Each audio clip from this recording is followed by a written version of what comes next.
ओम नमो भगवते वासुदेवाय। ओम हनु हनुमते नमः। स्वागत है आपका हमारे चैनल पर। आज के इस वीडियो में आप सुनेंगे मंगलवार के दिन सुनी जाने वाली हनुमान जी की कथा और मंगलवार के व्रत की कथा। कथा आरंभ करने से पहले आपसे एक ही आग्रह है, अगर अभी तक आपने चैनल को सब्सक्राइब नहीं किया है, पहली बार चैनल पर आए हैं, तो इसी प्रकार की व्रत कथाएं सुनने के लिए और हमसे जुड़े रहने के लिए चैनल को सब्सक्राइब करके बेल आइकन पर क्लिक कर लीजिए। और अगर आज की कथा पसंद आए तो लाइक करके औरों को भी शेयर करिए। तो चलिए शुरू करते हैं आज की कथा। एक समय की बात है, हनुमान जी अयोध्या में भगवान श्री रामचंद्र जी की सेवा में लगे रहते थे। सुबह से लेकर रात तक हनुमान जी भगवान राम के सारे काम किया करते थे और उनकी सेवा किया करते थे। एक बार भरत के मन में ऐसा विचार आया कि भगवान श्री रामचंद्र जी की सारी सेवा तो हनुमान जी करते हैं, हमारे लिए करने को तो कुछ बचा ही नहीं है। तो उन्होंने अपने भाइयों से और माता सीता से इस बारे में विचार विमर्श किया और चारों ने मिलकर एक सूची तैयार की, अर्थात एक काम की लिस्ट तैयार की, जिसमें चारों ने अपने अपने काम बांट लिए थे और उसी प्रकार से भगवान श्री रामचंद्र जी के काम करने लगे। जब हनुमान जी को पता चला कि लिस्ट में मेरा नाम कहीं पर नहीं है और मुझे कोई काम नहीं दिया गया, तो हनुमान जी को बहुत दुख हुआ और उन्होंने भरत जी से कहा कि भरत भैया, मेरा इसमें कहीं पर नाम नहीं है, तो क्या मैं राम जी की सेवा नहीं कर सकता? अगर मैं राम जी की सेवा नहीं करूँगा तो मैं तो अपने प्राण ही त्याग दूंगा। तब भरत जी बोले कि हनुमान, इस लिस्ट में हमने चारों ने अपने अपने काम बांट लिए हैं, इन कामों को छोड़कर तुम जो भी भगवान राम की सेवा में करना चाहो कर सकते हो। तब हनुमान जी ने विचार किया कि इस लिस्ट में या इस सूची में चुटकी बजाने का काम तो है ही नहीं। अगर भगवान राम को जमाई आएगी तो चुटकी कौन बजाएगा? तो हनुमान जी ने भरत जी की आज्ञा से चुटकी बजाने का काम ले लिया। अब तो हनुमान जी 24 घंटे दिन रात भगवान राम के सामने अपनी चुटकी तैयार करके खड़े रहते या फिर वीरासन में बैठे रहते। भगवान राम जहाँ भी जाते हनुमान जी उनके पीछे पीछे जाते, क्योंकि क्या पता, वो सोचते कब जमाई आ जाए और कब चुटकी बजानी पड़ जाए। ऐसा करते करते दिन रात राम जी की सेवा में लगे रहते। अब तो जब राम सोने के लिए जाते तब भी हनुमान जी उनके शयन कक्ष के छाजे पर बैठकर चुटकी तैयार किए बैठे रहते। एक समय भगवान श्री रामचंद्र जी शयनागार में थे और हनुमान जी छज्जे पर बैठे थे और बस भजन करते करते करते करते हनुमान जी को ये याद ही नहीं रहा और वो भजन करते करते चुटकी बजाने लगे और चुटकी बजती जा रही थी, भजन करते जा रहे थे। अब तो भगवान रामचंद्र जी भी अपनी लीला दिखाने लगे और बार बार जमाई लेने लगे। इधर राम जी जमाई लेते, उधर हनुमान जी चुटकी बजाते। जब ऐसा कई बार हुआ, 10, 20, 50, 100 बार, तो राम जी का मुख खुला का खुला रह गया, क्योंकि हनुमान जी इधर बराबर चुटकी बजाकर भजन किए जा रहे थे और भजन में इस प्रकार लीन हो गए कि उनकी चुटकी बंद नहीं हुई और राम जी का मुख खुला का खुला रह गया। जब माता जानकी ने देखा कि राम जी का मुख खुला रह गया, नेत्रों से पानी बह रहा है और राम जी बहुत ही ज्यादा परेशानी में है, तो उन्होंने सभी परिवारजनों को बुलाया, तीनों भाइयों को बुलाया और तीनों भाइयों ने फिर कई वैद्य बुलाए, दवाइयाँ भी दी, लेकिन इससे कोई फर्क नहीं पड़ा। राम जी का मुख खुला का खुला रहा।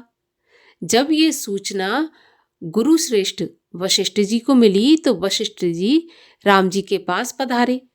भगवान राम ने गुरु जी को प्रणाम किया, लेकिन मुख से कुछ बोल नहीं पाए क्योंकि उनका मुख खुला था। और जब वशिष्ठ जी ने देखा कि राम जी इतनी पीड़ा में हैं और हनुमान जी कहीं दिखाई नहीं दे रहे, तो उन्होंने माता जानकी से पूछा। तो माता जानकी कहने लगी कि गुरुवर, हनुमान के साथ बहुत बड़ा अन्याय हुआ है। हनुमान से उनके प्रभु की सारी सेवाएं छीन ली गई और इसी वजह से हनुमान ने स्वयं से चुटकी बजाने की सेवा ले ली और तभी से हनुमान भगवान राम के साथ हमेशा रहते हैं। बिना कुछ खाए बिना सोए चुटकी तैयार किए रहते हैं कि पता नहीं कब राम जी को जमाई आए और कब चुटकी बजाना पड़ जाए। इतना सुनते ही गुरुजी सारी बात समझ गए और उन्होंने हनुमान जी को देखा कि हनुमान जी ऊपर छज्जे पर बैठे हैं और भजन में लीन चुटकी बजाते जा रहे हैं। तब गुरु वशिष्ठ जी ने हनुमान जी को ध्यान से जगाया और जैसे ही हनुमान जी ध्यान से जागे और उनकी चुटकी बंद हो गई और राम जी का मुख अपने आप बंद हो गया। तब गुरु वशिष्ठ हनुमान जी को राम जी के पास लेकर आए और तीनों भाइयों को और माता जानकी को ये बात समझाई कि हनुमान जी से बड़ा राम जी का कोई भक्त है नहीं। और जब हनुमान जी ने भगवान राम की ऐसी हालत देखी तो हनुमान जी की आंखों से भी आंसू छलक पड़े। ये देखकर माता जानकी ने हनुमान जी से कहा कि हनुमान, हमसे बहुत बड़ी भूल हो गई जो हमने तुमसे राम जी की सेवा छीन ली। आज से तुम ही राम जी के सारे काम करना, तुम ही राम जी की सेवा करना। तुम्हें राम जी की सेवा करने से कोई नहीं रोकेगा। माता सीता का ऐसा आशीर्वाद पाकर हनुमान जी बहुत प्रसन्न हुए और ये राम जी ने भी कहा कि हनुमान से बड़ा मेरा कोई भक्त नहीं है।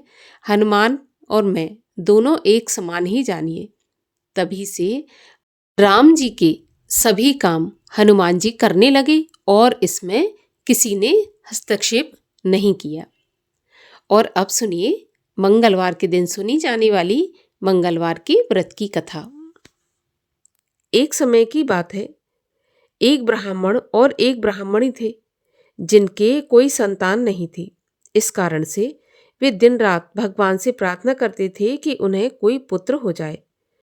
पुत्र की कामना करने वाला वह ब्राह्मण तो वन में रहकर हनुमान जी की आराधना किया करता था और उसकी स्त्री घर में ही रहकर हनुमान जी की आराधना किया करती थी। उसकी स्त्री घर में ही पुत्र के लिए हनुमान जी की पूजा करती और प्रत्येक मंगलवार को व्रत करके हनुमान जी को भोग लगाने के पश्चात ही भोजन करती। परंतु एक दिन कोई ऐसा व्रत पड़ गया जिससे ब्राह्मणी को भोजन नहीं बनाना था और इस कारण उसने न भोजन बनाया और न ही भोग लगाया, जिसके कारण वह कुछ खा पी नहीं सकी। उसने मन में यह प्रण कर लिया कि अब तो 6 दिन बाद ही मंगलवार आएगा, तब भोजन करूंगी। वह 6 दिन तक लगातार व्रत रखे रही। जब मंगलवार आया और ज्यों ही वह कुछ करने को उठी तो उसे मूर्छा आ गई और वह अचेत होके गिर पड़ी। उसी समय हनुमान जी ने ब्राह्मणी को दर्शन दिया और कहने लगे, ब्राह्मणी, तेरी पूजा सफल हुई। मैं तुझ पर प्रसन्न हूँ और तुझे ये सुंदर बालक देता हूँ जो हर समय तुम्हारी सेवा किया करेगा और जिसके कामों से तुझे सर्वदा यश मिलता रहेगा। ऐसा कहकर हनुमान जी ने एक खूब सुंदर पुत्र उसे प्रदान किया और अंतर्ध्यान हो गए। ब्राह्मणी पुत्र पाकर बहुत प्रसन्न हो अपने कामों में लग गई। उसी समय ब्राह्मण भी वन से पूजा करके आए और उन्होंने बालक को देखकर ब्राह्मणी से उसके बारे में पूछा कि यह बालक कौन है और ये किसका पुत्र है। तो ब्राह्मणी ने कहा कि यह अपना ही पुत्र है। ब्राह्मण को बहुत गुस्सा आया और स्त्री को कुलटा, पापनी इत्यादि कहकर लांछित करने लगा। तब ब्राह्मणी ब्राह्मण को क्रोध करके देखकर समझाने लगी, परंतु वह नहीं समझा। उस बालक को अपने साथ एक दिन वन में ले गया और धोखे से उसे कुएं में धक्का देकर गिरा दिया और वापस घर पर चला आया। पुत्र मंगल को अपने स्वामी के साथ न देखकर ब्राह्मणी पूछने लगी कि मंगल कहाँ है। तो वह बोला, मैं क्या जानूं। परंतु माँ ने जैसे ही मंगल कहकर आवाज लगाई वैसे ही मंगल एक तरफ से हंसता हुआ चला आया। इस प्रकार ब्राह्मण ने कई बार मंगल को मारना चाहा, परंतु वह बालक तो हनुमान जी का दिया हुआ था, अतः हमेशा ही वह अपने प्राण बचाता रहा और ब्राह्मणी के आवाज देने पर वह बालक तुरंत ही उपस्थित हो जाता, जिससे वह ब्राह्मण अत्यंत आश्चर्य में पड़ गया था। किसी समय वह ब्राह्मण सो रहा था कि रात्रि में उसे हनुमान जी ने दर्शन दिया और कहा कि हे ब्राह्मण देव, तुम अपनी स्त्री पर तथा बालक मंगल पर किसी भी प्रकार का संदेह मत करो, क्योंकि वह बालक मेरा है। तुम्हारी स्त्री मेरी भक्ति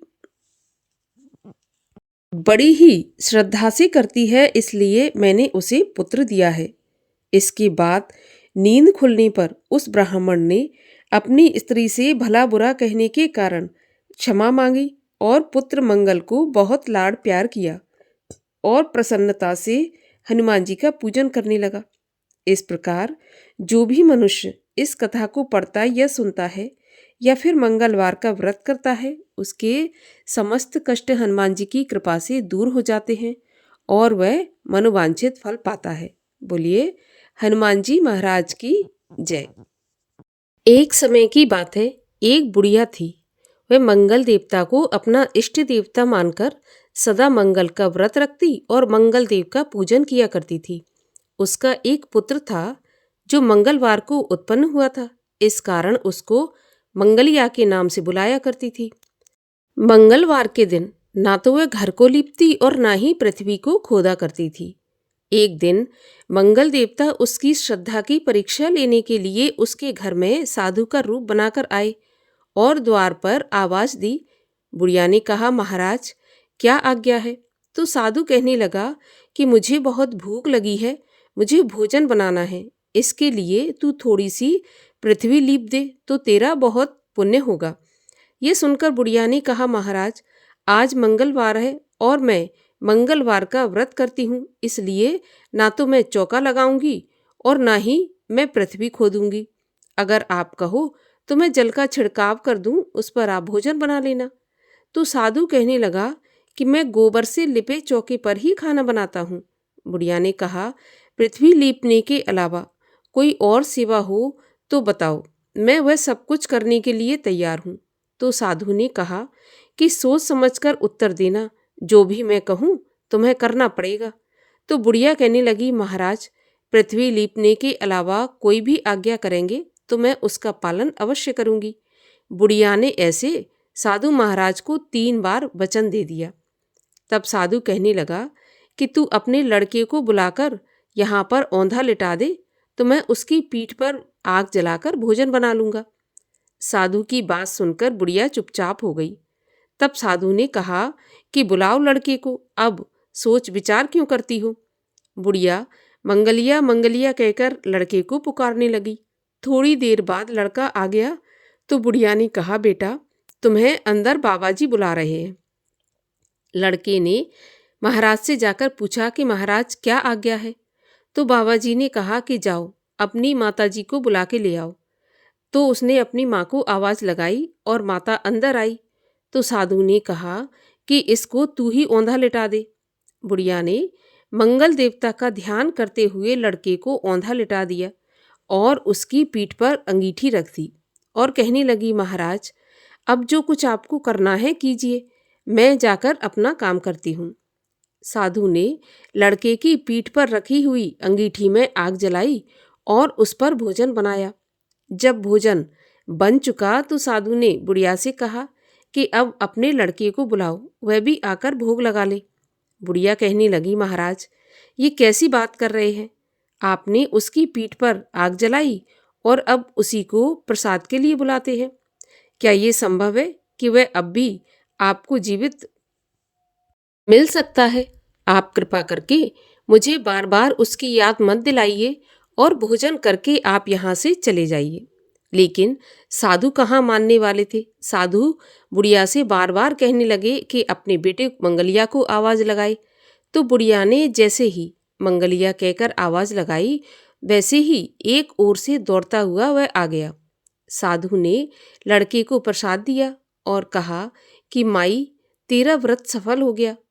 तेरे हृदय में दया है और अपने इष्ट देव में अटल श्रद्धा है, इसके कारण तुझको कभी कोई कष्ट नहीं पहुँचेगा और तू हमेशा अपने पुत्र के साथ सुखी जीवन व्यतीत करेगी। बोलिए मंगल देव की जय, हनुमान जी महाराज की जय। और आइए अब करते हैं हनुमान जी की आरती। आरती कीजिए हनुमान लला की, तुष्ट दलन रघुनाथ कला की, जाके बल से गिरवर कांपे, रोग दोष जाके निकट न झाके, अंजनी पुत्र महाबलदाई, संतन के प्रभु सदा सहाई, देवीरा रघुनाथ पठाए, लंका जार सिया सुधिलाए, लंका सुकोट समुद्र सिखाई, जात पवन सुत बार न लाई, लंका जार असुर संघारे, सिया राम जी के काज सवारे,